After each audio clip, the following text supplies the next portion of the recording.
Outremernews.fr, le site de l'actualité Outre-mer, 24 heures sur 24 et 7 jours sur 7. Retrouvez la chaîne Outremer News sur YouTube. Hexagone, actualité. Merci Madame la Présidente. Ma question s'adresse au ministre chargé des 10 Outre-mer, pour nous, pays des océans. Monsieur le ministre, dans nos pays règne pauvreté, chômage de masse, empoisonnement environnemental, importation alimentaire par tonnes incommensurables, non-recours aux droits, difficulté d'accès aux soins et j'en passe.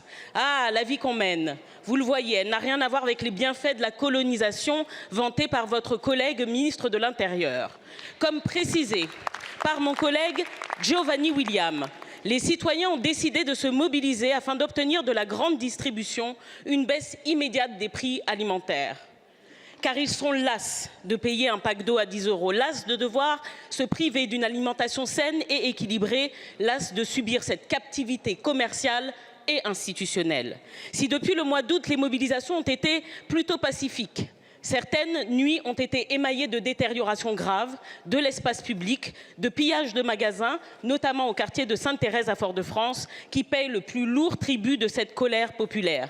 Des négociations ont bien été entamées et à la table, votre représentant n'a rien pu dire. Le préfet. Rien, si ce n'est qu'il irait chercher des réponses auprès de vous, monsieur le ministre. Mais ce que nous avons vu, c'est l'arrivée de centaines de gendarmes et la CRS 8, connue pour sa réputation délétère. Est-ce là votre seule réponse à la colère sociale, sourde et bruyante de la Martinique? Pire, monsieur le ministre, face à la dégradation de toutes les sécurités, vous avez fait le choix de présenter le budget d'austérité qui prévoit la réduction de ce que l'on en a lu de 275 millions d'euros dans la mission Outre-mer du projet de loi de finances. Alors que les ultramarins réclament l'engagement de l'État pour assurer le blocage des prix, la continuité territoriale, l'accès aux soins, le développement économique, l'emploi, l'augmentation des salaires, vous rabotez encore et toujours sur ceux qui n'ont déjà rien. Alors, monsieur le ministre, quand prendrez-vous conscience qu'il importe de rentrer dans une vision décoloniale de nos territoires et de leurs habitants? Quand mettrez-vous en place des mesures d'égalité réelles? Quelles sont vos réponses aux questions que votre préfet... Monsieur le ministre des Outre-mer, François-Noël Buffet.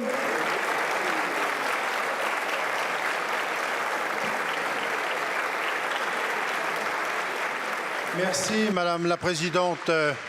Mesdames et Messieurs les députés, Madame la députée, mon premier propos sera pour vous dire que dans cette période difficile que vit la Martinique et que vivent nos Outre-mer au sens général du terme, la mesure du propos me paraît essentielle et que la façon dont vous avez terminé votre intervention, doutez-vous bien que je ne la partage pas, ni sur le fond, ni sur la forme.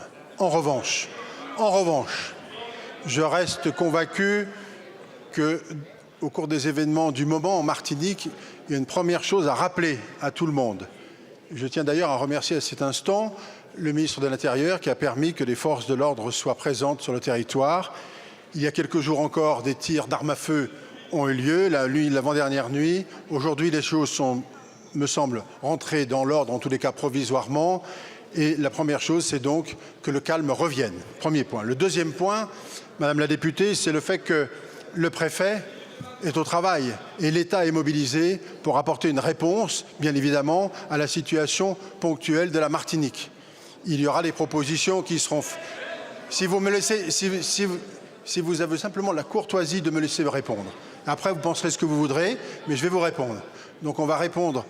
Le gouvernement est mobilisé pour répondre rapidement à la situation. Et vous savez, comme moi, qu'il y aura jeudi une réunion importante en Martinique autour du préfet, avec un grand nombre de participants, que la problématique de fond est parfaitement identifiée. Nous savons qu'elle est multifactorielle.